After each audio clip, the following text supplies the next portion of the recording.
Well, good morning, it's Alex from PSA here again, and it is a beautiful, crisp winter day, and I'm working outside the garage this time with a top tip when buying a classic or used car. Now this is the boot lid. Look how lovely this paint is, it's gorgeous. Beautifully painted, fresh paint, looks great. Never trust a car that has fresh paint on it, never.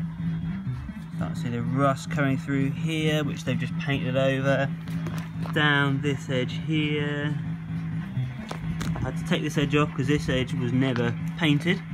You've got rust, all those little rust holes along there, which were never looked at, never replaced. Another one there, there, all the way along there,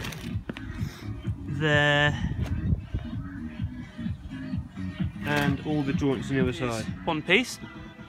This is the inside of the boot lid. The inside. So it's just been rusting away. And look at that! It's all been freshly painted.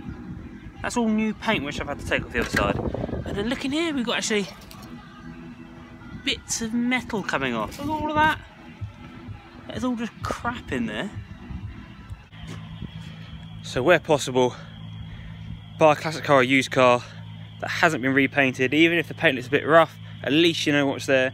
Buying a car that's been repainted means you have no idea what they're hiding underneath it. And I've had a few issues with this stag.